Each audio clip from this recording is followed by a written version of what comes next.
Vamos a pedir al Señor que continúe con nosotros a la hora de estudiar su palabra.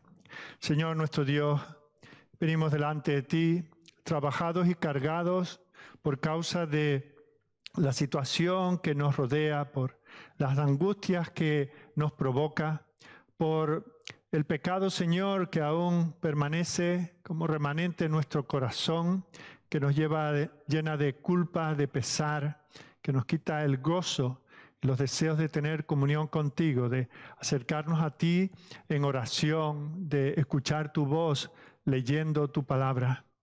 Pero tú, a los que se sienten como nosotros, nos dices, venid a mí. Y eso es lo que queremos hacer en esta mañana. Te damos gracias, Señor, porque no solamente de manera individual, sino cuando estamos presentes juntos como iglesia, como esta congregación que tú has querido establecer en esta localidad, venimos a ti, Señor, para adorarte, como ya hemos comenzado a hacer, como queremos seguir haciendo y como esperamos hacer hasta que nos despidamos de esta reunión. Te damos gracias, Señor, porque tú pones en nosotros estos cánticos y estos deseos de poder elevarlos a ti desde nuestros corazones con nuestras gargantas. Estamos limitados, Señor, tú sabes por qué, y más anhelos tenemos aún, Señor, de que llegue ese día en que podamos elevar cánticos a ti, que lleguen a tu presencia como un olor fragante, como una ofrenda que sale desde nuestros corazones redimidos y agradecidos a ti. Mientras, Señor, te damos gracias por cada uno de estos poetas, de estos autores que han plasmado estas verdades contenidas en tu palabra. Te damos gracias, Señor, por los músicos que han puesto melodías a esos poemas. Y gracias, Señor, por aquellos que habitualmente nos ayudan a elevar estas canciones. Señor, queremos vivir para ti. Queremos, Señor, comenzar esta semana recordando aquella tumba vacía que encontraron aquellas mujeres que un domingo como hoy fueron esperando ungir el cuerpo del Señor, se encontraron que había resucitado. Y en el poder de esa resurrección salieron de allí para anunciarlos a otros. Y ese anuncio fue proclamado de boca en boca hasta llegar 20 siglos después a nosotros. Te damos gracias, Señor, por esa cadena de predicadores fieles que la ha ido preservando, que la ha ido predicando a las siguientes generaciones. Gracias por aquellos, Señor, que nos animaron a nosotros a considerar los dichos de tu boca, aquellos que nos ayudaron a entenderlos, aquellos, Señor, que nos enseñan constantemente. Queremos pedirte, Señor, que nos hagas dignos de tal honor, que también reconozcamos nuestra responsabilidad de transmitirlo a nuestros hijos, a las generaciones presentes y las que puedan venir detrás de nosotros. Padre, que no seamos negligentes con tu palabra. Venimos a ti, Señor, en esta mañana con esa anticipación de saber que lo que tú tengas preparado para nosotros será bueno. Esperamos, Señor, que tú nos estimules a la alabanza, que tú nos estimules a la reflexión sobre la grandeza de tu obra salvadora y sobre nuestra respuesta a ti. Señor, que en gratitud vivamos vidas que no te avergüencen, sino, Señor, que sean propias de aquellos que están cubiertos con la sangre y con la justicia de tu Hijo. Señor, queremos acordarnos de aquellos que por diferentes causas no pueden estar con nosotros y algunos ya por mucho tiempo. Te pedimos que les acompañes. Gracias por los medios que nos permites usar para que ellos puedan seguirnos desde la reclusión en la que se encuentran. Te suplicamos, Señor, que tu Espíritu también esté sobre ellos y que los edifique. También, Señor, oramos por las iglesias que hay en esta ciudad donde se predica tu palabra fielmente. Que tú, Señor, bendigas a tus siervos que hoy se ponen delante de tu pueblo a proclamar lo que tú has dicho. Sé con ellos, Señor, y aquellos que puedan estar errados en su entendimiento y por lo tanto estén enseñando doctrinas falsas. Te pedimos, Señor, que tú les conviertas, que tú les transformes, que tú les des un deseo de escudriñar las Escrituras hasta encontrar las gemas, los diamantes, el oro que hay en ellas escondido, Señor, y que así la proclamen con pureza. Unge a tus siervos, Señor, que han de escuchar, aquellos que han de predicar, y que todos salgamos de estos lugares de reunión como habiendo visto al invisible. Lo esperamos todo de ti y te lo suplicamos todo a través de nuestro Señor Jesucristo. Amén. En esta mañana vamos a continuar considerando el libro del profeta Isaías. Llegamos hoy al capítulo 42 y vamos a ver los primeros 17 versículos. Isaías, capítulo 42, leeremos y luego meditaremos en los primeros 17 versículos.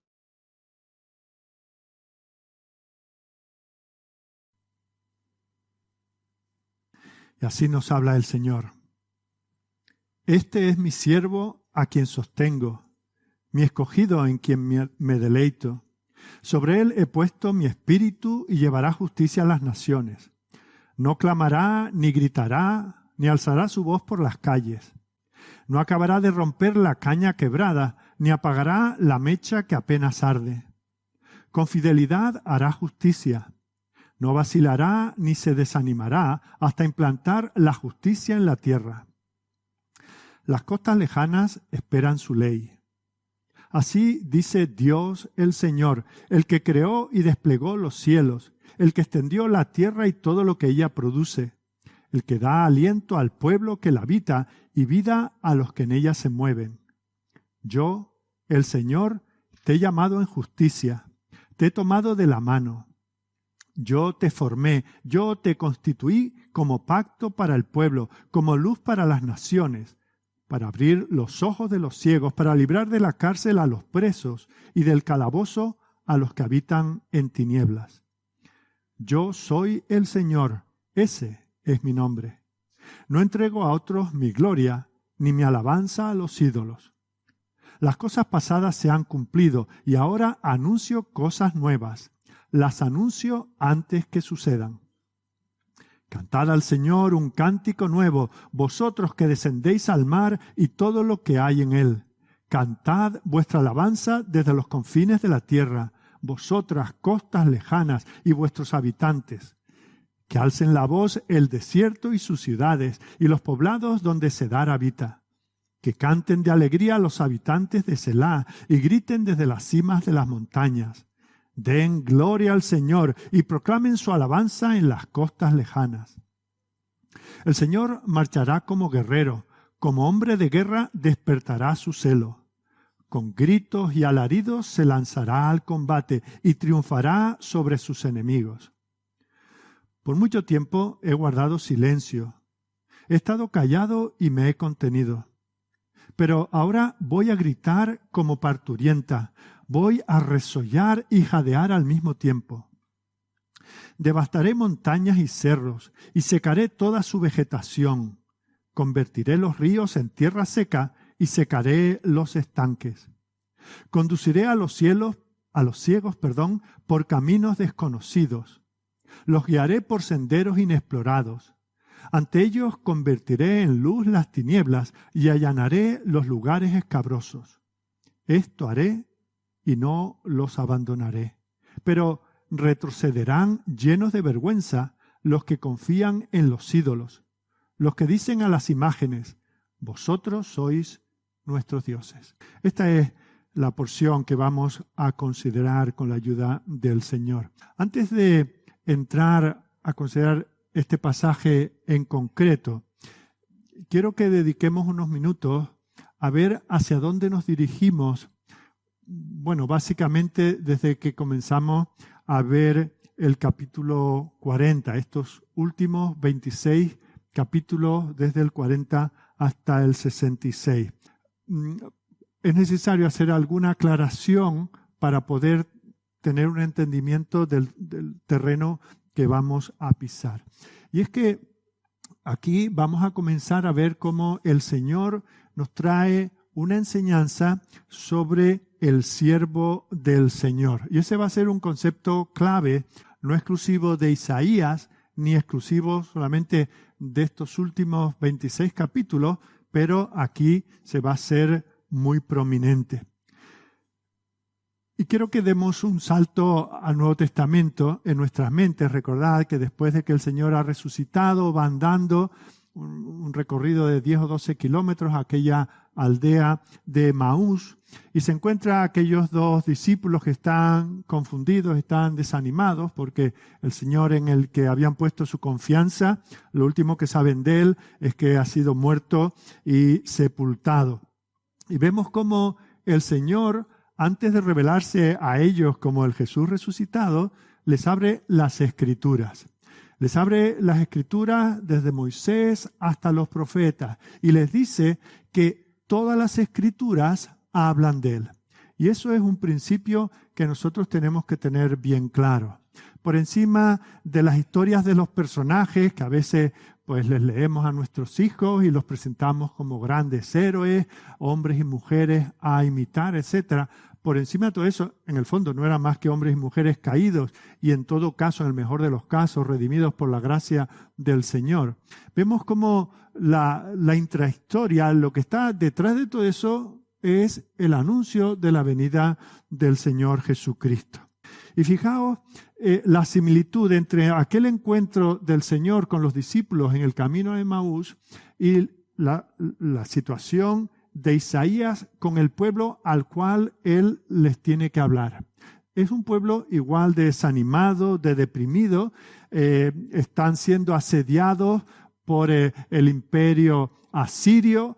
No pasará demasiado tiempo antes de que sean llevados a Babilonia. Han perdido toda esperanza, lo hemos visto anteriormente, se cuestionan si Dios está en control, si Dios tiene poder o si a Dios realmente le preocupa o está dispuesto a intervenir. Y en medio de esa situación, el Señor llama a Isaías para traer consuelo. Igual que aquellos dos discípulos están desconsolados porque toda su esperanza ha sido colgada en una cruz y luego sepultada, pues también este pueblo de Israel, 700 años antes de Cristo, está igualmente deprimido. Pero lo que Isaías va a hacer en estos últimos capítulos, desde el 40 en adelante, es enfatizar eso, que la palabra del Señor es viva y eficaz y que el Señor cumplirá su propósito con ella. Ya llegaremos al capítulo 55, donde en el versículo 11 el Señor afirma que su palabra que sale de su boca no volverá a él vacía. Las palabras del Señor no son palabras vanas. Como hoy escuchamos, esta crisis pasará, saldremos mejor, no hay que preocuparse. Y pensamos que esos eslóganes, que pueden ser simpáticos, pueden ser tal vez seductores, son vacíos. No sabemos si la cosa va a mejorar o a empeorar, si los que estamos aquí no nos volveremos a ver nunca más. Eso no lo sabemos. Pero vemos como el Señor dice, mis deseos para vosotros no son palabras vacías. Mi palabra siempre cumple el propósito para el cual yo la envío. En otras palabras, mi gracia no puede frustrarse. Y eso es parte del significado cuando usamos esa expresión de la gracia irresistible. ¿Verdad? Es que la gracia de Dios nadie la puede hacer fracasar. Y es cierto que este pueblo, aquella generación, se ha apartado del Señor y el Señor les está disciplinando. Pero como no dudamos cuando un padre está disciplinando a su hijo del amor de ese padre a ese hijo, tampoco aquel pueblo tenía que dudar de que el Señor, es cierto, les estaba haciendo pasar por un terreno de disciplina muy duro. La cosa se iba a poner aún peor, pero eso no significaba que las palabras del Señor, las promesas de salvación, de salvar a un remanente, iban a ser vanas, iban a ser un brindis al sol. Es cierto que el Señor habría de venir con un juicio terrible, y de eso también nosotros tenemos que tomar nota, porque lo que fue dicho en el pasado tiene vigencia para nosotros. Por ejemplo, el profeta Malaquías dice, capítulo 3, versículo 2, ¿quién podrá soportar el tiempo de su venida? ¿O quién podrá estar en pie cuando Él se manifieste? Porque Él es como fuego purificador y como jabón de lavadores. Fijaos, el Señor iba a traer juicio, iba a lavar a Israel, iba a purificarlo como con fuego, pero eso como un acto de gracia. Y el Señor llama a los suyos a través de distintos profetas. Dice, porque yo soy así, porque soy fuego consumidor, y porque mis palabras no son vanas, ni cuando prometo salvación, ni cuando anuncio juicio, vosotros preparaos para ello. Y dentro de ese contexto hay una enseñanza que el Señor nos da desde el principio de los tiempos. Fijaos, el primer hombre, hecho perfecto, maravilloso, el hombre mejor dotado en todos los sentidos mentales, espirituales, en buena comunión con el Señor, y ha sido un fracaso. Y cuando somos representados por Abraham, Dios hace un pacto con la humanidad a través de Abraham, otro fracaso. Y con Isaac, y con Jacob, y con José, y con Moisés. Y luego con los reyes David, Salomón. Todos aquellos hombres que se suponía que tenían que representarnos, que ser el siervo del Señor que nos saque de esto, todos uno tras otro han fracasado. El propio Isaías tampoco está exento de esa situación. Todos se quedaron cortos. Y porque ese es el mensaje de toda la Biblia, el Señor está diciendo, yo voy a enviar a mi siervo, por así decir, mi siervo con mayúsculas, todo mayúsculas. Porque ninguno de mis otros siervos ha sido capaz de hacer, desde Adán hasta el último, ha sido incapaz de traer redención. Por lo tanto, tengo que traer juicio. Pero en medio de esto, levantaré un siervo que hará aquello para el cual lo llamo. Y así toda la Biblia, ¿no? Desde el Génesis capítulo 3, en que el hombre cae y es echado del jardín, hay un deseo del Señor de una vuelta a ese jardín. Pero no hay hombre, no aparece ningún hombre en todos esos tiempos que sea capaz de introducir al hombre de nuevo al lugar de comunión con Dios. Y por eso el Señor anuncia como buenas noticias que va a enviar un siervo especial. Ha de ser un profeta como Moisés, pero aún muchísimo mejor. Ha de ser un sacerdote como Aarón, pero del orden de Melquisedec. Ha de ser un rey como David, pero un rey que se siente en un trono eterno. Bueno, pues de esto nos habla no solo Isaías, sino toda la Biblia. Está apuntando, este no vale. Imaginaos, si Dios le promete a la mujer que un hijo suyo sería el que pondría el mundo en orden y pondría al hombre en comunión con Dios. Cada mujer descendiente de Eva, cuando espera un bebé, espera que este sea el que redime. Y algunos prometían un poco, hasta que metían la pata, quedaban desechados. Este no vale, este no vale, este no vale. Y el Señor dice, yo enviaré. Uno vendrá que será capaz de poner las cosas en orden. Y de ese es del que va a hablar Isaías de una manera especial en estos últimos 26 capítulos. Y dentro de eso nos vamos a encontrar con 4 pasajes que se conocen como los cánticos del siervo. Este es el primero de ellos en el capítulo 42, versículos 1 al 7. Luego encontraremos otro en el capítulo 49, versículos 1 al 6. Luego en el capítulo 50, versículos 4 al 9. Finalmente en el capítulo 53 y versículo 12 hasta el capítulo 52 y capítulo 53. Bien, o sea que esto es lo que os anuncio que va a venir. Ahora nos queda por identificar quién es ese siervo. Yo ya estoy adelantando cosas, pero si nos ponemos en las sandalias de aquellos hombres y mujeres en Jerusalén 700 años antes de Cristo, pues podrían tener dudas. Y no solamente aquella gente, sino incluso hoy. Fijaos que lo que a nosotros nos puede parecer muy claro, al menos cuando se nos explica, hay tantos que lo ponen en duda.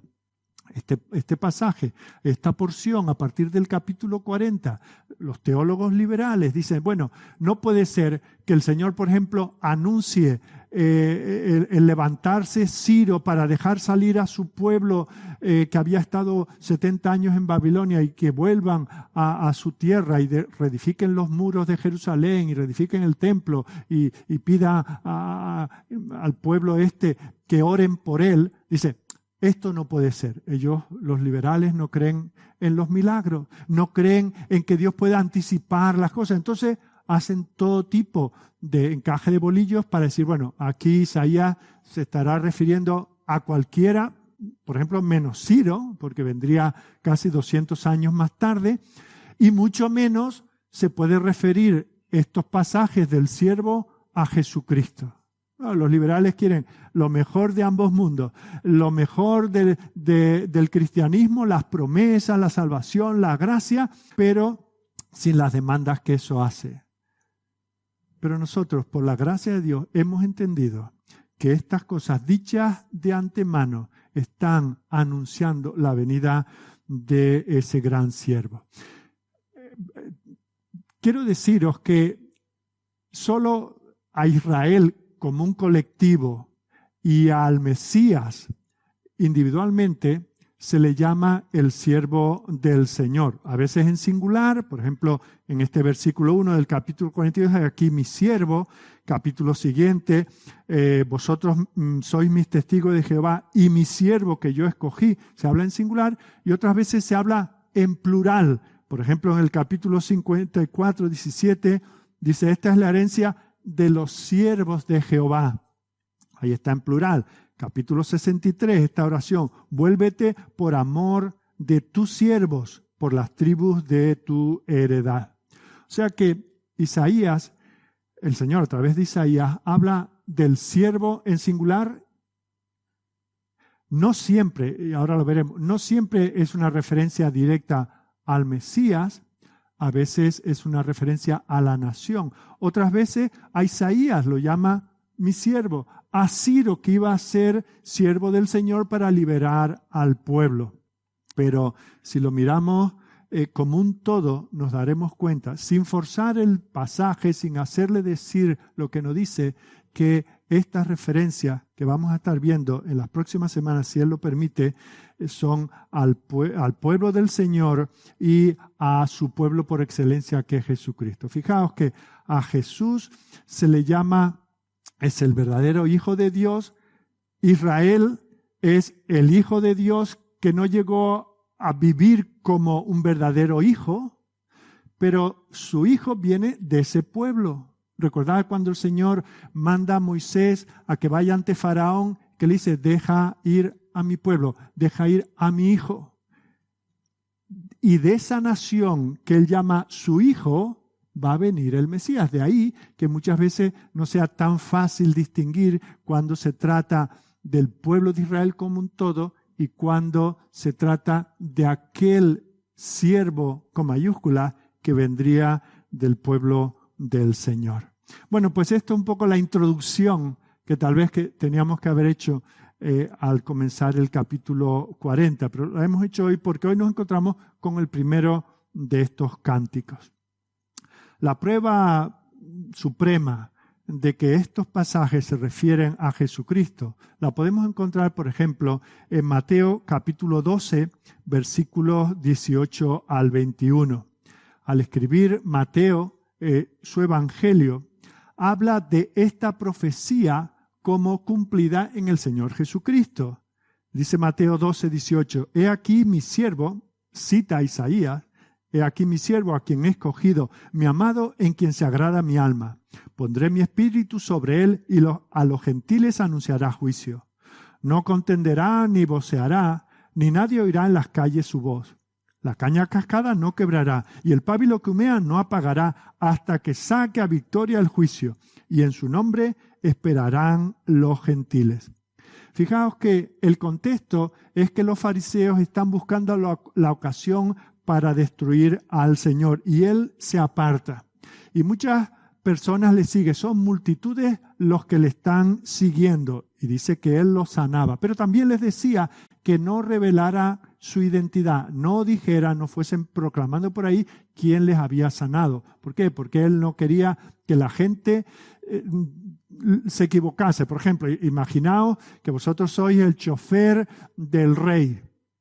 Y lo que tenéis que hacer es con su coche de alta gama llevarlo de un sitio al otro. Esa es la esencia de vuestro trabajo. Pero alguien os ve que estáis cambiando una rueda. Y dice, este es el que cambia las ruedas del coche del rey. O estáis mirando el aceite. Este es el que cambia el aceite al coche del rey. Bueno, eso forma parte del todo, pero no es la esencia. parte del ministerio del Señor era mostrar esas señales de su deidad, pero esa no era la esencia. Y Él no quería que la gente lo tomase por lo que no era en esencia y con eso adelantasen la persecución y la muerte porque Él todavía tenía un ministerio que hacer. Y vemos como dentro de ese contexto en que Él está demostrando ser ese Hijo de Dios con poder, ese siervo del Señor anunciado por Isaías, pero Él no hace ostentación de ello, sino más bien dice, no lo digáis a nadie. Y Mateo, que no es el Señor que pronuncia estas palabras, Mateo entiende esto, Mateo inspirado por el Señor, dice que esto fue en cumplimiento de esta profecía de Isaías. Hace referencia a este primero de esos 4 cánticos del siervo. Bueno, pues esa es, como digo, la prueba de que Isaías se está refiriendo, cuando habla del siervo del Señor, se está refiriendo al Mesías que había de venir. Fijaos que el pasaje comienza con un he aquí. Esta expresión teológicamente parece que no dice mucho, pero fijaos. En medio de una situación turbulenta, en medio de anuncios de muerte, en medio de anuncios de exilio, en que parece que Dios se ha olvidado de su pueblo y el pueblo se lo pregunta, ¿realmente Dios tiene poder? ¿Realmente tiene interés en nosotros? Él dice, no os miréis a vosotros y vuestra situación, he aquí, mirad, aquí está mi siervo, he aquí mi siervo, yo le sostendré. Vemos como en el capítulo anterior Isaías ha estado confrontando a Israel, que también es el siervo del Señor, con esa verdad. Y les ha dicho que Dios es el Dios que ha creado todas las cosas, el Dios que tiene poder, el Dios que ha formado y va a cuidar para siempre a su pueblo. Pero mirando hacia el futuro, les va a dar 2 profecías para que tengan confianza. La situación en la que ellos están por su pecado es inevitable. El Señor no va a aflojar un poco, no va a minorar el castigo que tiene sobre ellos. Pero les anuncia, vendrá uno dentro de unos años, que será Ciro, y lo va a mencionar por su nombre en los capítulos que veremos más adelante, que es mi siervo, y ese yo lo mandaré para que os deje volver a Jerusalén. Pero más adelante, el Señor está diciendo, fijaos en pero la venida de Ciro será una manifestación, una prueba de que mis palabras no fallan, que yo enviaré a mi siervo con mayúscula. No os equivoquéis en esto. Y fijaos que dice que Él es el escogido de Dios. El hecho de que se hable de Él como el escogido de Dios quiere decir que Dios tiene un plan para su pueblo, Dios tiene un propósito, y en ese propósito, que luego sabremos que ha sido formado antes de la fundación del mundo, está que para que ese pueblo sea siervo del Señor, para que Él pueda ser su Dios y ellos su pueblo, será necesario enviar a este siervo. Un siervo que necesitará ser sostenido por el Señor, ser fortalecido por el Señor, llevado a la victoria por este Señor. Y eso es lo que entendieron los autores del Nuevo Testamento. Por ejemplo, Pedro, cuando está predicando en el día de Pentecostés, lo dice, vosotros habéis crucificado a este, sí, fue por vuestras manos, que están manchadas de sangre, pero esto forma parte del plan de Dios. Hechos 2:23, a este entregado por el determinado consejo y anticipado conocimiento de Dios, prendisteis y matasteis por manos de inicuos, crucificándole. Más tarde, en el capítulo 4, versículo 28, orando al Señor, dicen, por cuanto tu mano y tu consejo habían antes determinado que sucediera. El hablar del siervo del Señor como el escogido no es simplemente aquel al que el Señor escoge y lo echa ahí como al ruedo, ¿verdad? Y que se apañe con el toro como pueda. No. El Señor lo ha seleccionado y el Señor ha preparado un plan, una organización en el propósito del Señor para poder redimir a su pueblo. Para eso fue necesario que este siervo que ya hemos visto que no puede ser ningún hombre porque todos los que han venido han fracasado, tendrá que ser un hombre, pero tendrá que ser más que un hombre. Aquí se está dejando entender que tendrá que ser Dios y hombre. Es el siervo del Señor, pero un hombre normal no vale. Va a fracasar. Tendrá que ser el Dios encarnado.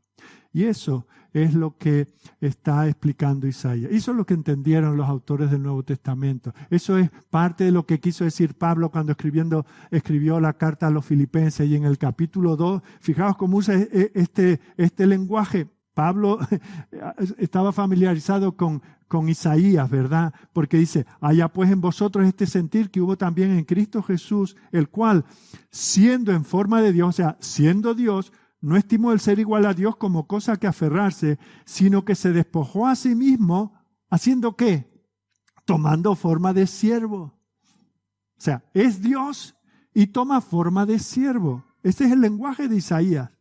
Hecho semejante a los hombres, no es que se pareciera, es que era un hombre, en la semejanza de un hombre, y estando en la condición de hombre, se humilló a sí mismo, haciéndose obediente hasta la muerte y muerte de cruz. De eso nos va a hablar Isaías, nos va a hablar el Señor a través de Isaías.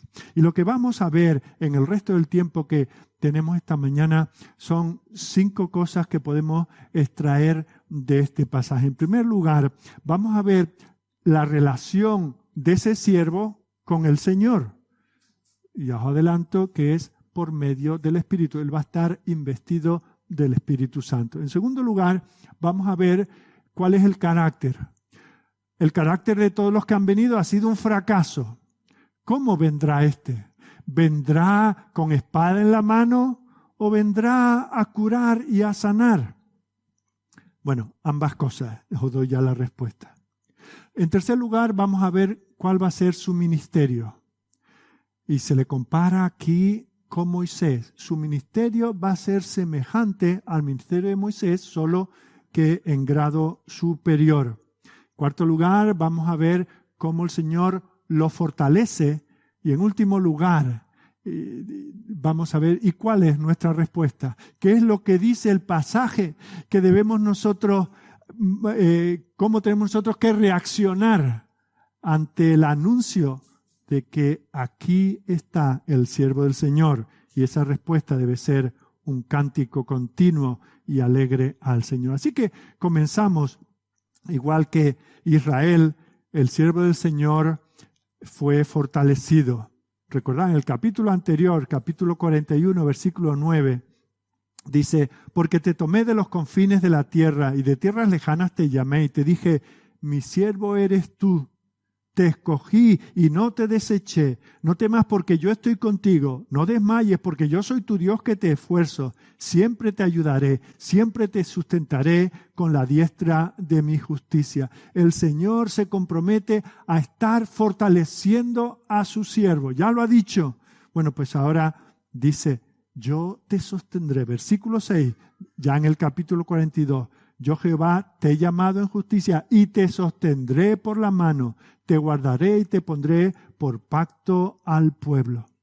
Fijaos que el Señor está anunciando a aquel pueblo y a nosotros que su siervo que había de venir no iba a estar solo, no iba a encontrarse haciendo un trabajo heroico que ningún hombre antes había sido capaz de completar y que ahora lo tenía que hacer en sus propias fuerzas.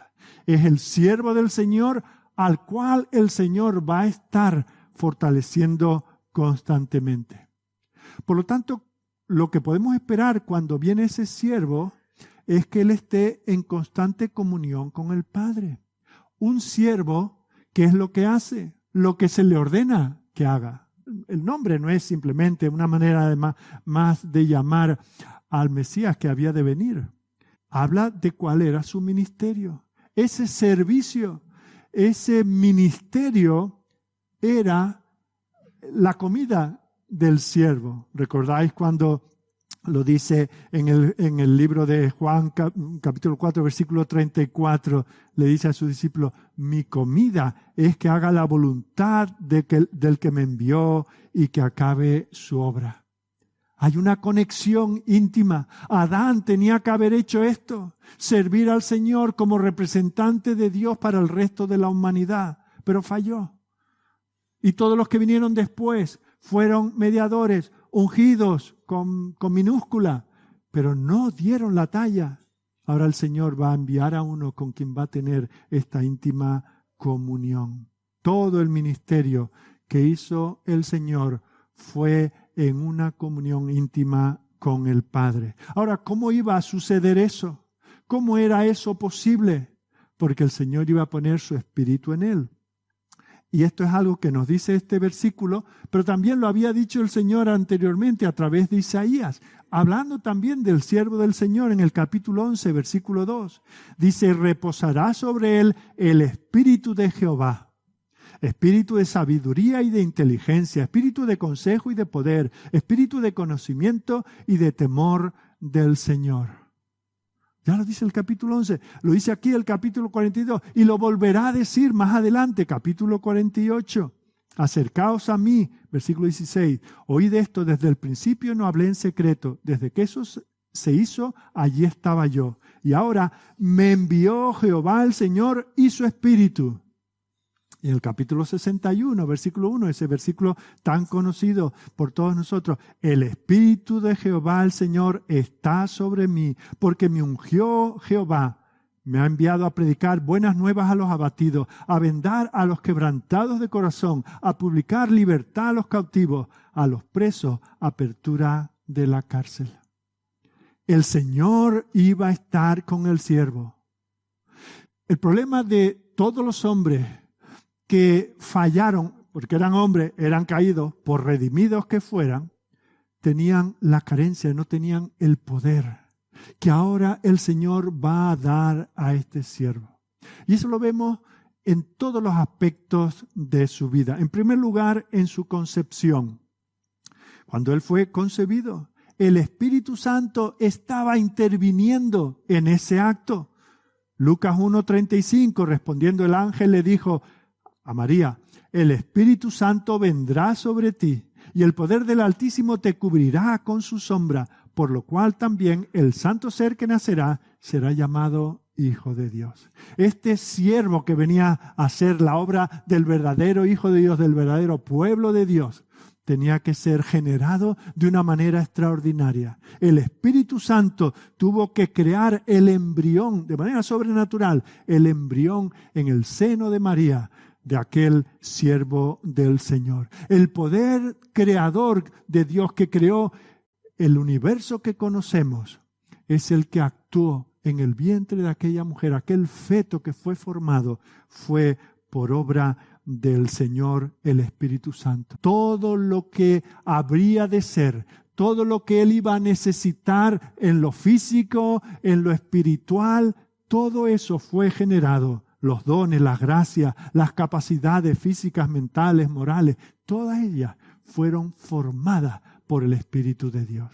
Tenía que ser un ser especial y eso lo anuncia allí el Señor. Pero vemos cómo ese bebé nace y lo vemos en su niñez y su juventud.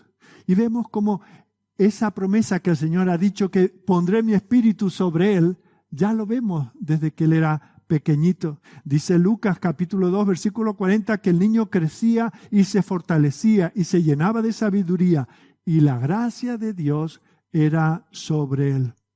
La gente que lo veía allí en su barrio y en su pueblo podía ver que la gracia de Dios estaba sobre él. ¿Por qué? Porque el Espíritu estaba produciendo su fruto en él. Ese amor, ese gozo, paz, paciencia, benignidad, bondad, fe, mansedumbre, templanza, que es el fruto del Espíritu, se podía ver en él. ¿Por qué? Porque el Señor estaba con su siervo por medio del Espíritu. La sabiduría que él necesitaba y que la gente era capaz de él, de verla y sorprenderse, como cuando va al templo con 12 años, la gente se queda asombrada, pero ¿cómo es posible que un niño deje callados a los maestros? Porque el Espíritu del Señor estaba sobre él. Y luego hay un silencio en las Escrituras respecto a esos años, entre esos 12 y los 30 en que aproximadamente comenzó su ministerio. y ahí se manifestó de nuevo la presencia del Espíritu de Dios en él, en el bautismo. Dice Mateo 3:16, cómo Jesús fue lleno del Espíritu Santo en su bautismo. Jesús, después que fue bautizado, subió luego del agua, y aquí los cielos le fueron abiertos, y vio al Espíritu de Dios que descendía como paloma y venía sobre él. Y hubo una voz de los cielos que decía: este es mi Hijo amado, en quien tengo complacencia. Fijaos, ese doble ministerio del Espíritu Santo. Por un lado, confirmar y afirmar al siervo del Señor de la complacencia de su Padre. Va a llevar a cabo el final el principio y el final, o diría mejor, va a comenzar el ministerio que acabará con su muerte en la cruz.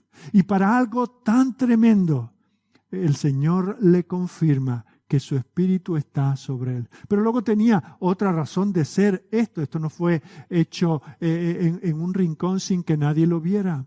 Era para que los testigos conocieran que este era el siervo del Señor sobre el cual él había de poner su Espíritu. Le estaba identificando como el siervo del Señor. A este es al que tenéis que oír.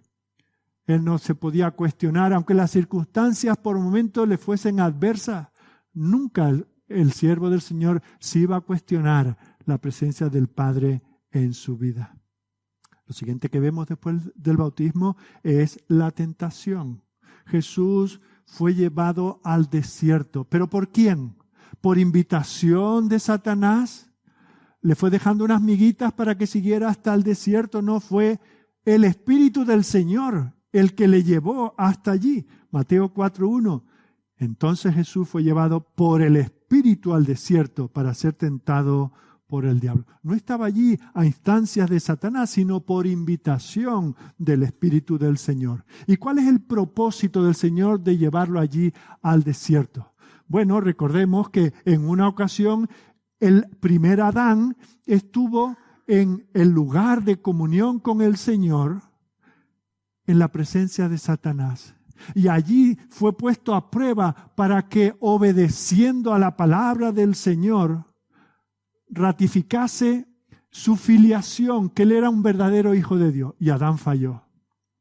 Por eso ahora el Señor va allí, movido, invitado, empujado por el Espíritu Santo, para demostrar en esa obediencia a la palabra que tanto citó Satanás equivocadamente, en obediencia a esa palabra, él iba a demostrar su verdadera filiación. Este es el verdadero siervo del Señor, que no está allí solo enfrentándose al enemigo de las almas, sino que está investido por el Espíritu Santo.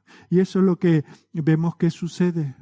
Y Satanás saca allí todo su arsenal, todo su poder, lo expone allí contra el siervo del Señor, pero él tiene el Espíritu de Dios que está sobre él. El Señor no lo abandona y es por eso que él obtiene victoria para él y para nosotros. Y es interesante que aquel episodio concluye diciendo: he aquí que el diablo le dejó y vinieron ángeles y le servían. Le consolaban, le fortalecían, por así decir, le daban un aplauso. Has vencido, tú eres el verdadero siervo. El siguiente episodio que vemos es el resto de su ministerio. Recordemos, desde que fue generado en el vientre de María, en su niñez, en su juventud, en su bautismo, ahora en su ministerio, su predicación, los milagros que hacía, la vida de oración que vivía, fue asistida por el Espíritu Santo. De todo eso nos está hablando Isaías 42:1. He aquí mi siervo, yo le sostendré, mi escogido en quien mi alma tiene contentamiento. He puesto sobre él mi espíritu. Él traerá justicia a las naciones. Eso lo entendieron los evangelistas. Marcos dice: pero si yo, lo anota, pero si yo por el Espíritu de Dios echo fuera a los demonios, ciertamente ha llegado a vosotros el reino de Dios. Este cuyo deseo máximo era hacer la voluntad del Padre, les dice: ¿a quién creéis que sirvo yo? ¿A Satanás? Pues no estaría derrotando a Satanás. Él es el ungido del Señor. Y por el Espíritu de Dios es que echa fuera demonios. Más adelante, en Lucas 4:14 leemos: y Jesús volvió en el poder del Espíritu a Galilea y se difundió su fama por toda la tierra alrededor. Era en el poder del Espíritu, que le acompañó desde su venida a este mundo y le acompañó hasta la ascensión, que se estaba cumpliendo esta profecía. Y ese es nuestro sexto punto dentro de este primero, de ver cuál era la relación de Dios con este siervo suyo. Lo vemos en su muerte, en su resurrección, en su ascensión. El Espíritu del Señor está con él. Su sacrificio, Hebreos 9:14, dice que Cristo, mediante el Espíritu Eterno, se ofreció a sí mismo sin mancha a Dios. Después de aquella agonía en Getsemaní y de afrontar el ser hecho pecado que iba a ocurrir unas horas más tarde, él fue animado. El Espíritu del Señor le acompañó, no le dejó en ningún momento, incluso en el momento de su muerte. Pero también fue resucitado en el poder del Espíritu. Es lo que nos dice Pedro en 1 de Pedro 3:18. Porque también Cristo padeció una sola vez por los pecados, el justo por los injustos, para llevarnos a Dios, siendo a la verdad muerto en la carne, pero vivificado en espíritu. Este es mi siervo. El Espíritu está sobre él, no a ratos, no por momentos. Está con él en la muerte, en la resurrección y también en la ascensión. Y eso es lo que nos dice Lucas en Hechos capítulo 2, versículos 33. Así que exaltado por la diestra de Dios y habiendo recibido del Padre la promesa del Espíritu Santo, ha derramado esto que vosotros veis y oír. Él fue exaltado, fue ascendido a la presencia del Padre en el poder del Espíritu, en la promesa del Señor de que su Espíritu estaría con él. Queda claro quién es el siervo. Queda claro en qué poder va a actuar el siervo. En el poder, ni más ni menos, que del Espíritu de Dios. Pero en segundo lugar, nos dice este pasaje, ¿cuál es el carácter del siervo? Ya vemos su relación, no es un siervo más, no es otro que tendrá ratos buenos y ratos malos de fracaso. No. En el Espíritu todo lo que hará será según la voluntad del Padre. Pero, ¿cómo va a actuar? ¿En qué plan va a venir? En primer lugar, en el versículo 2 de este pasaje de Isaías 42, se nos dice que vendría en sosiego, en quietud, en serenidad. Dice, no gritará, ni alzará su voz, ni la hará oír en las calles. Esa expresión que aquí se traduce como alzará su voz, en las lenguas semíticas semejantes al hebreo, describen un trueno. Cuando se habla del tronar de un trueno, estos días ha habido tormentas, hemos oído algunos bien fuertes. Bueno, pues se usa esa expresión. O sea, no vendrá, viene con mi espíritu, viene a rescatar, a redimir a un pueblo tembloroso y temeroso, pero no viene a asustarlo, no viene a destruirlo, no viene como un toro desbocado. Vendrá con quietud y serenidad. Habéis visto, aquí ya pocos hay que hayan hecho la mili, pero bueno, si no lo has vivido, te lo han contado, ¿verdad? Ese sargento, cómo le grita a la tropa y se acerca cara con cara y les habla y los hace temblar. ¿No dice que venga así el siervo del Señor? ¿No viene como un generalote dando órdenes a gritos? Y lo vemos, nunca trató a sus discípulos de esta manera. No tenía que disparar órdenes como si estuviese golpeando con un látigo. Su papel no era el de un comandante militar.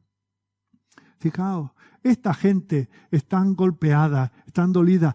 Muchos pasan de Dios. Allí en Jerusalén, en la época de Isaías, muchos le daban la espalda a Dios. Pero estaban los verdaderos creyentes, aquellos que estaban sufriendo en parte por su situación, pero en parte por el pecado comunitario. Y estos no necesitaban, estos que estaban quebrados, no necesitaban gritos, necesitaban palabras de consuelo que se le hablase al oído. Normalmente quien grita es porque no tiene la razón y como no tiene argumentos grita, ¿verdad? Y eso cuenta también para los predicadores. Estos predicadores, yo a veces me pregunto si grito mucho, espero que no, pero Una cosa es poner vida y énfasis en lo que se está diciendo y otra es esos predicadores que asustan a la congregación dando golpes y pegando gritos, ¿verdad? Eso no es la imagen del siervo del Señor. Él será sosegado, quieto y sereno. Y en segundo lugar, no solamente vendrá tranquilo, sino que vendrá con amabilidad, con gentileza. Versículo 3. No quebrará la caña cascada ni apagará el pábilo que humeare. Por medio de la verdad traerá justicia. Fijaos que cuando los fariseos están conspirando para destruir al Señor y con ello revelando la maldad que había en sus corazones, Mateo toma este pasaje, hace referencia a este pasaje y dice que este Jesús, el Mesías que ellos no estaban reconociendo, era el verdadero siervo del Señor. Y entre otras cosas podían verlo porque venía con amabilidad y habla de esa caña cascada y ese pábilo humeante. No sé si habéis alguna vez tenido ocasión de intentar rescatar del fuego un papel que ya está casi carbonizado y queremos sacarlo y es tan frágil que casi se rompe, se deshace en nuestras manos. O una caña que está a punto de romperse y queremos enmendarla, pero a veces solo el acto de querer arreglarlo, pues lo rompemos. El Señor conoce el corazón de aquellos que le temen, que están trabajados y cargados, están decepcionados. Ya no les quedan lágrimas que echar, lágrimas de arrepentimiento, corazones realmente quebrantados. Y el Señor dice, yo no vengo a echar vinagre en esas heridas, yo vengo a curar.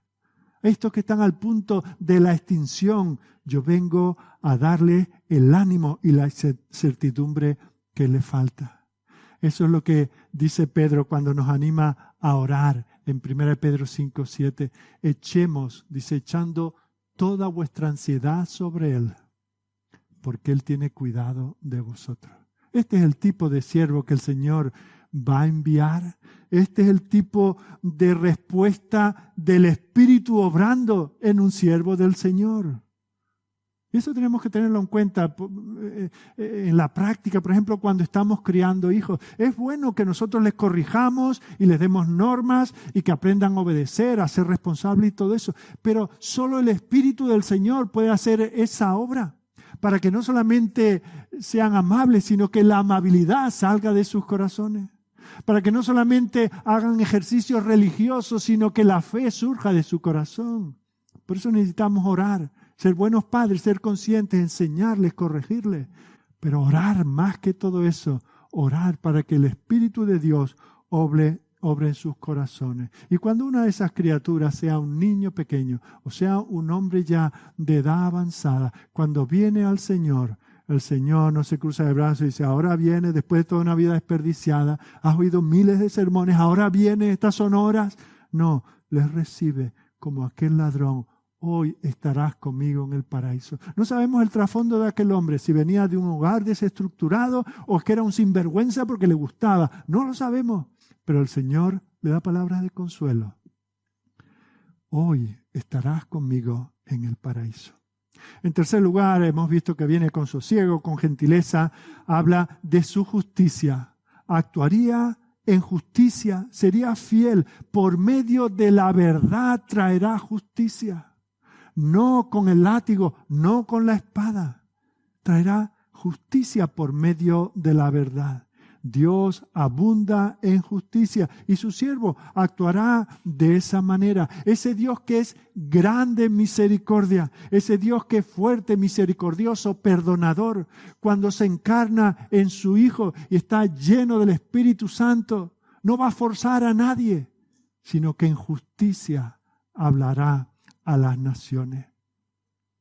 De hecho, se habla de él en Isaías capítulo 11, versículo 5, se dice que será la justicia cinto de sus lomos y la fidelidad ceñidor de su cintura.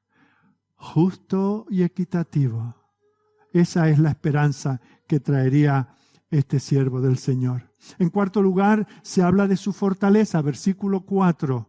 No se cansará ni desmayará hasta que establezca en la tierra justicia y las costas esperarán su ley. No vendrá con ese ímpetu del corredor de distancias cortas, pero que luego queda desfondado. Lo suyo será una maratón, pero no se debilitará, no se irá apagando poco a poco, no será una caña cascada ni un pábilo humeante. Será un salvador de potencia, de fortaleza y de poder, de resistencia y de aguante, de valor y de coraje. O sea que será un siervo humilde y amable, pero al mismo tiempo será un rey. Y cuando nosotros leemos estas cosas y cantamos de estas cosas y nos gozamos en estas cosas, hay que ver el siervo del Señor, el sacrificio que hizo y cuánto me ama. Pero no olvides que Él también es el rey. Él establecerá justicia.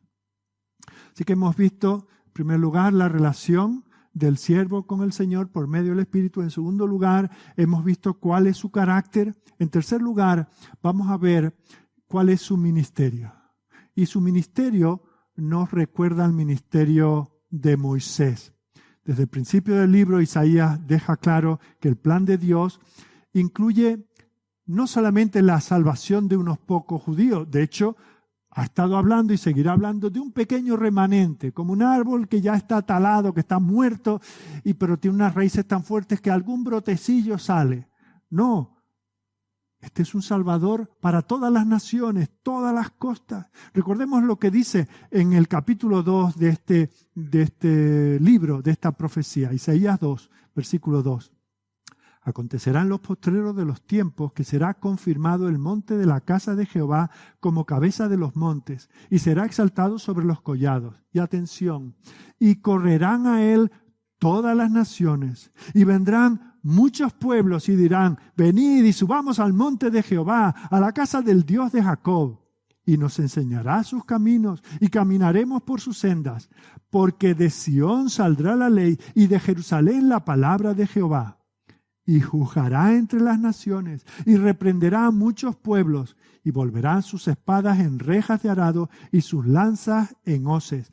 No alzará espada nación contra nación, ni se adiestrará más para la guerra. Fijaos, que es un siervo, pero que al mismo tiempo es un rey poderoso. No lo será simplemente para una pequeña etnia y dentro de esa una minoría casi inexistente. No. El proyecto de Dios a través de este siervo es para las naciones. De nuevo aquí en el capítulo 42, versículo 4, dice, ya hemos visto, no se cansará ni desmayará hasta que establezca en la tierra justicia y las costas esperarán su ley. Ahora, el problema que encontramos aquí es que aparece esta expresión de la ley. La ley nos recuerda a Moisés. Y también, pues esto genera el problema de aquellos que tienen bien arraigada la creencia sana de que nosotros no somos salvos por nuestro cumplimiento de la ley, sino pura y exclusivamente por la gracia. Ahora, el problema, siendo eso verdad, sin ningún calificativo, esa es la verdad del Evangelio, somos justificados por la obediencia a la ley de nuestro Señor Jesucristo, que nos es imputado a nosotros. Pero, ¿y qué pasa con la ley?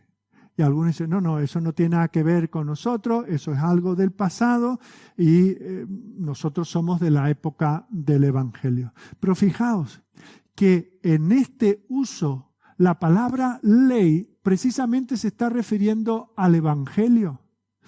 Juan Calvino, en su comentario al libro de Isaías, lo pone de la siguiente manera. Cito, aquí emplea la palabra ley en el sentido de doctrina, ya que la palabra hebrea para ley se deriva de un verbo que significa enseñar.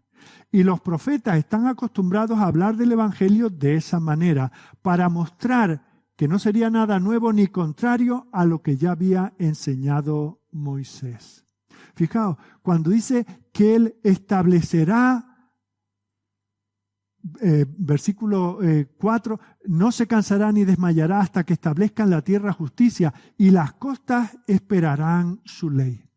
Las costas esperarán su enseñanza. Las costas esperarán su doctrina. El Evangelio es universal. El Evangelio no es solamente para Israel, no es solamente para los judíos.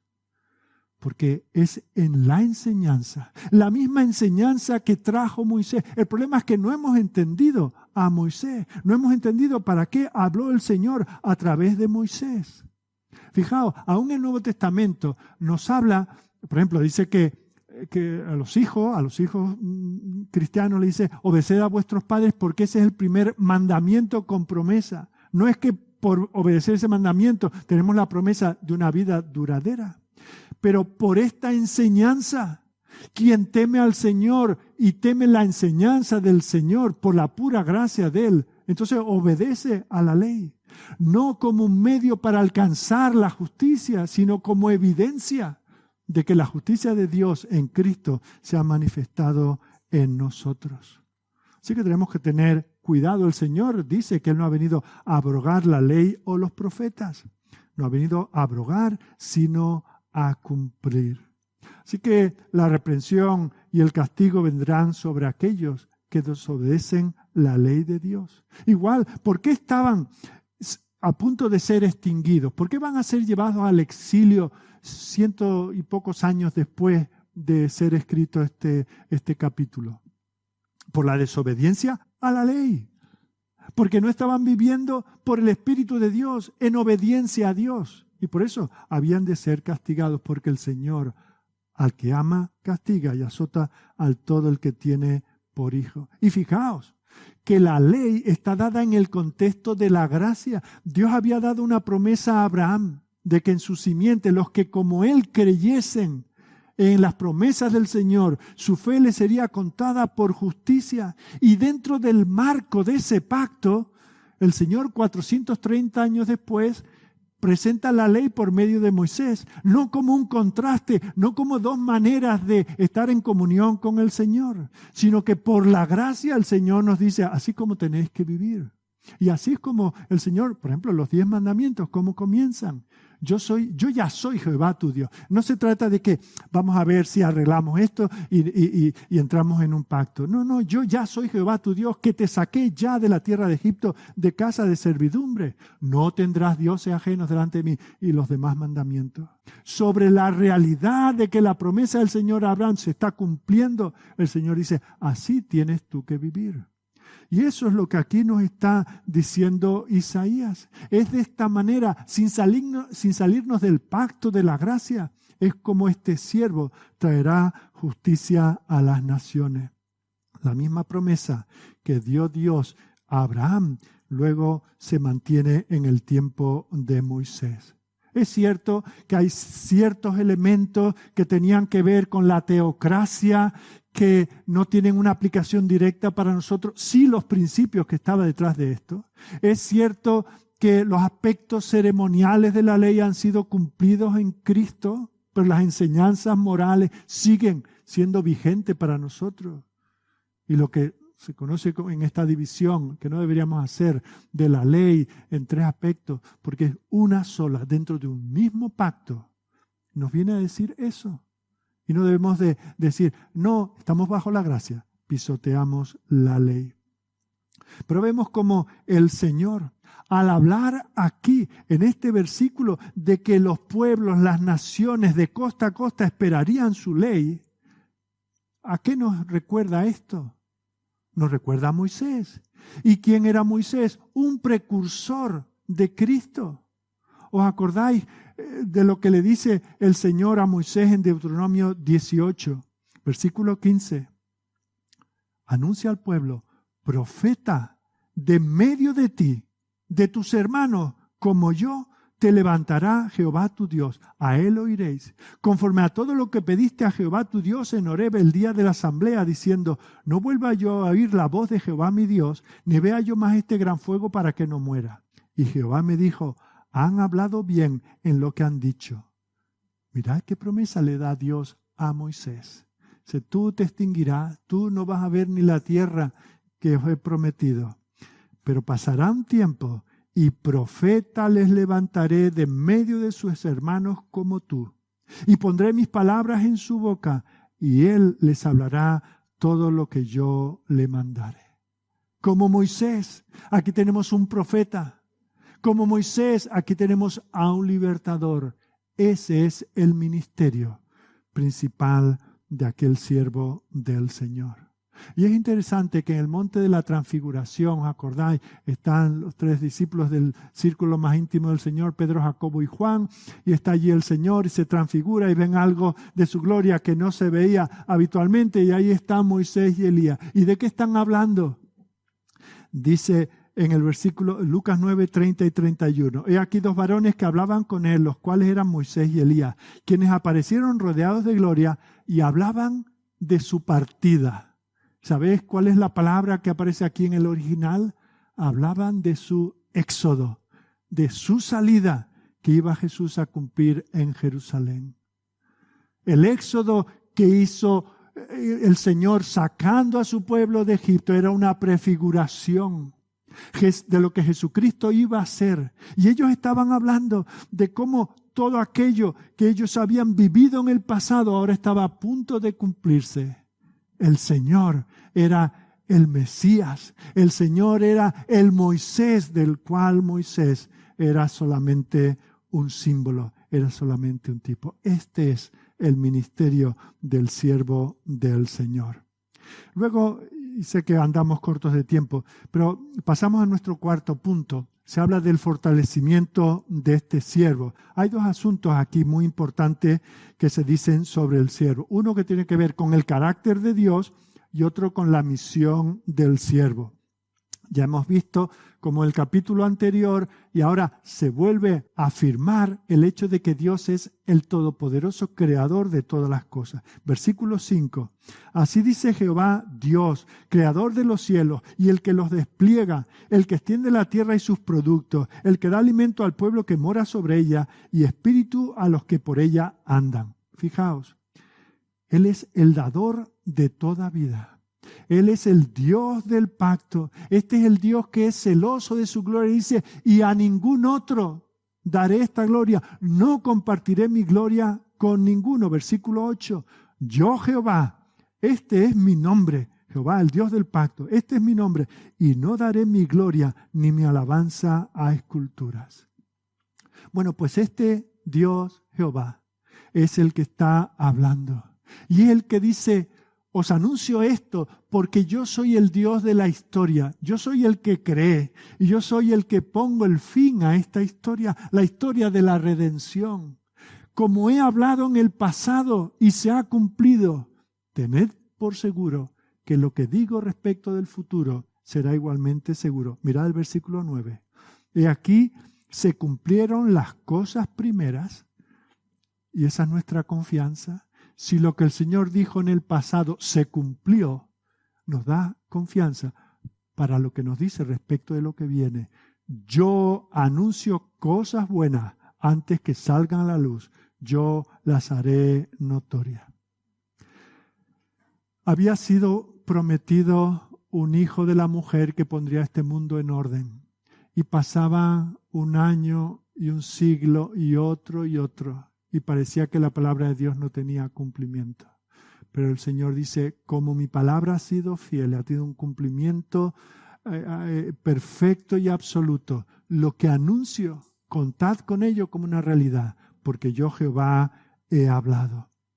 Así que vemos que este que ha sido ungido desde antes de la fundación del mundo, escogido con ese plan, viene ya con una hoja de ruta prefigurada. No va a venir aquí a improvisar. Vendrá a hacer aquello que yo le envío a hacer. Y este vendrá a ser luz de las naciones. Es lo que habíamos visto cuando el Señor llama a Isaías. Isaías se dispone, Señor, heme aquí estoy. Bueno, te voy a mandar a un pueblo sordo que además se tapa los oídos y ciego que además se pone algo delante de los ojos. Pero yo te envío a ti para que abras esos ojos. Ese es el ministerio del siervo del Señor. Lo que no consiguieron ser Abraham, ni Moisés, ni David, es ser luz a las naciones. Ellos eran una sombra muy opaca de aquel que había de venir, hasta que vino uno que pudo decir, yo soy. Si yo soy de la antigüedad, si yo soy la luz del mundo. Y es lo que dice aquí el versículo 6. Yo Jehová te he llamado en justicia, te sostendré por la mano, te guardaré, te pondré por pacto al pueblo, por luz de las naciones. El Señor está hablando aquí del pacto de la redención. Este vendría a redimir al mundo, a traer esa gracia de ese pacto, que es el mismo. El pacto de redención, el pacto de gracia, desde el punto de vista nuestro, es de gracia totalmente para nosotros, pero a Él le costó el precio de dar su vida para comprarnos a nosotros.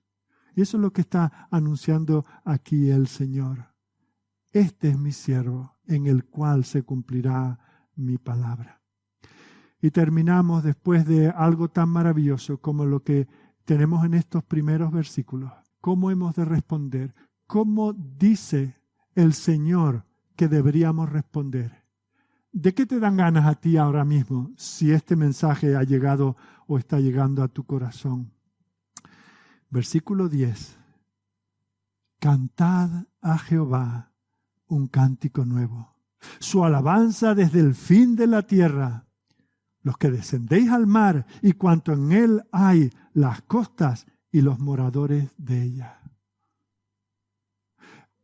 Yo no sé vosotros, pero mi experiencia cuando podemos cantar en un culto normal, venimos, comenzamos, leemos la palabra del Señor, oramos al Señor y luego tenemos un tiempo para cantar. Y eso estimula nuestros corazones, nos llena de gozo, de alabanza. Pero en mi experiencia personal, no solo cuando soy yo quien tiene que traer el mensaje del Evangelio, sino cuando quien sea que predica me estimula a cantar. Mi manera de cantar después de que he sido confrontado con las verdades de la palabra del Señor es diferente de cuando vengo, por así decir, en frío.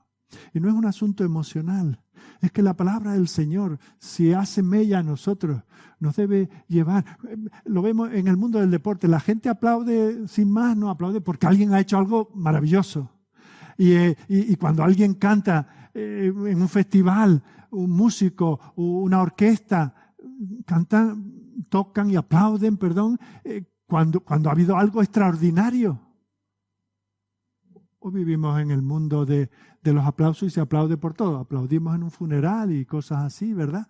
Pero, ¿qué es lo que nos lleva a decir, estoy conmovido? Pues la palabra del Señor. Y después de ser presentados ante este siervo del Señor con este ministerio y con este fin, realmente es que nos quedamos sin opciones. Solo debería salir de nosotros ese deseo de cantar. Fijaos que aún los santos que ya están en la presencia del Señor, sus cuerpos se están descomponiendo en la tierra, pero sus almas están despiertas en la presencia del Señor. ¿Y qué están haciendo allí, ociosos o no? Cantando de las miles de cosas que puede hacer un alma desposeída de su cuerpo. Vemos que lo que dice en Apocalipsis capítulo 5, versículo 9, Él vio esas almas que cantaban un cántico nuevo, diciendo, digno eres de tomar el libro. Este siervo es digno de tomar el libro, de abrir su sello, porque tú fuiste inmolado y con tu sangre nos has redimido para Dios de todo linaje y lengua y pueblo y nación.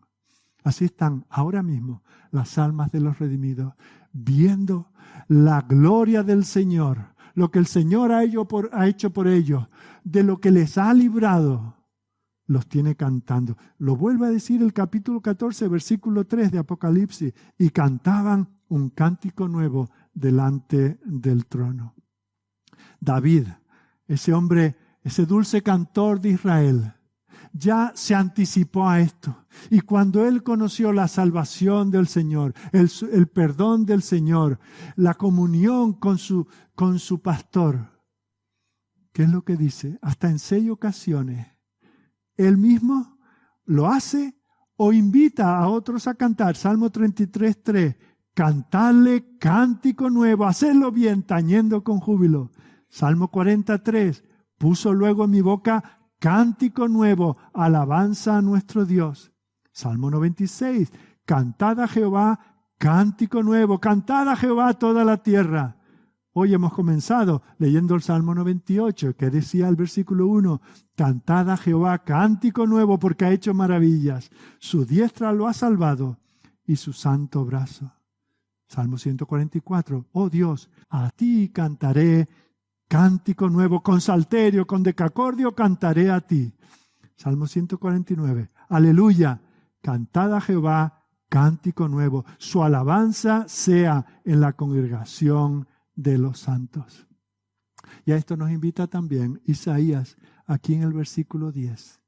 Cantad a Jehová un nuevo cántico, su alabanza desde el fin de la tierra, los que descendéis al mar y cuanto hay en él, las costas y los moradores de ella, alcen la voz al desierto el desierto y sus ciudades, las aldeas donde habita Cedar, canten los moradores de Sela, y desde la cumbre de los montes den voces de júbilo, den gloria a Jehová y anuncien sus loores en las costas.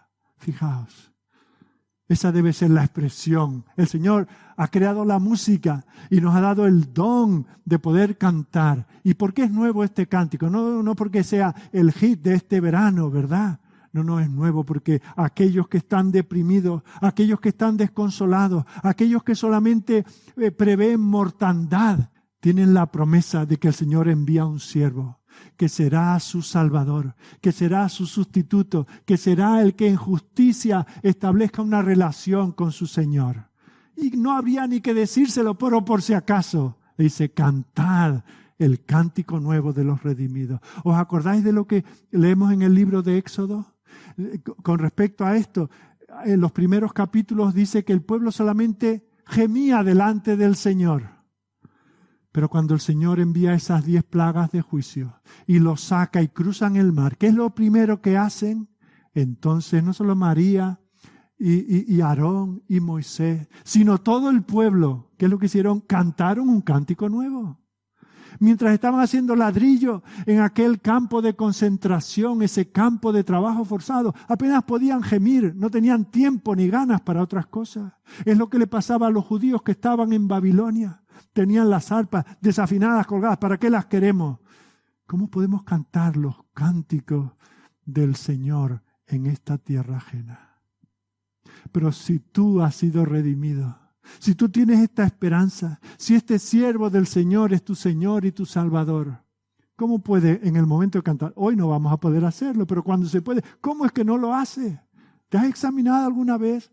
Cantes bien o cantes mal, haz un ruido que agrade al Señor, aunque no pilles ni una nota, pero que sea esta verdad del Evangelio, la verdad de este Mesías Salvador, la que te lleve a hacer un recuento de las cosas que el Señor ha hecho por ti. Pero fijaos que nos dice el pasaje que el Señor, cuando envía a sus siervos, vendrá y tendrá una doble función.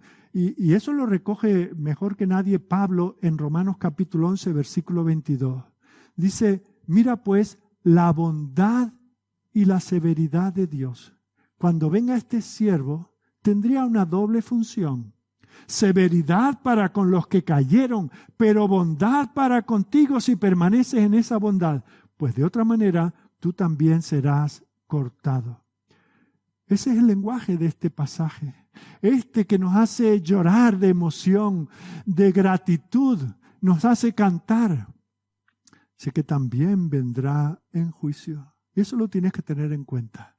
Tú que no cantas o que no cantas desde el corazón porque no tienes el gozo del redimido, que no entiendes estas cosas. Mira lo que dice el Señor para ti. Versículo 13. Jehová saldrá como gigante. Mirad qué lenguaje de violencia. Saldrá como gigante, como hombre de guerra despertará celo, gritará, voceará, se forzará sobre sus enemigos. Desde el siglo he callado, he guardado silencio y me he detenido.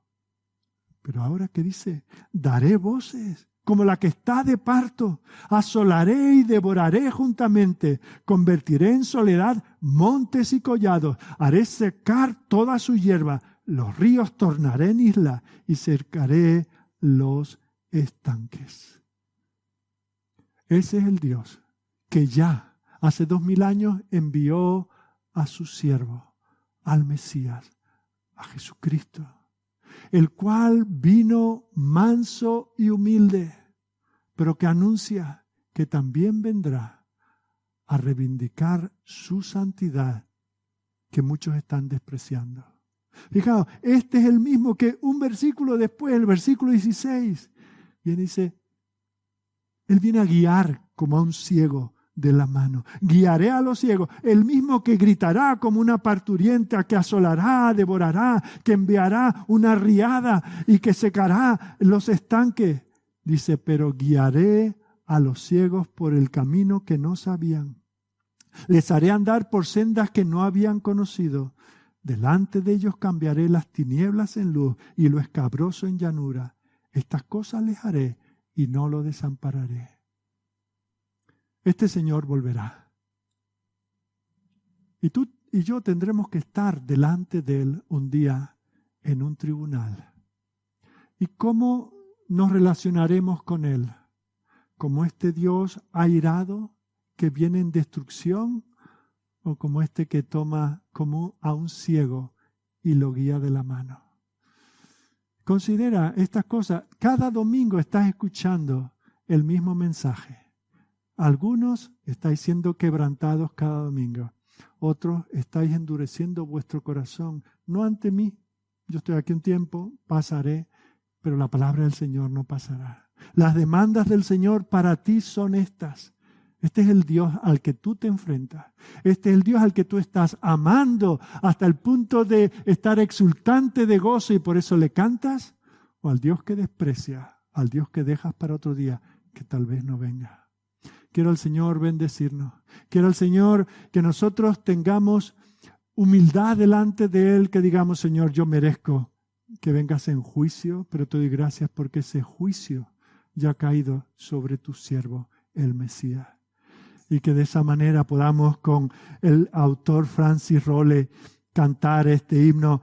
Cantaré la bella historia que Jesús murió por mí, como allá en el Calvario dio su sangre carmesí. Cantaré la bella historia de Jesús mi Salvador, y con santos en la gloria a Jesús daré loor. Cristo vino a rescatarme, vil, perdido me encontró, con su mano fiel y tierna al redil Él me llevó. Mis heridas y dolores el Señor Jesús sanó, del pecado y los temores su poder me libertó. Porque eso es así, cantaré la bella historia de Jesús mi Salvador, y con santos en la gloria a Jesús daré loor. Oremos. Señor, este es un pasaje complicado. La exposición ha sido larga.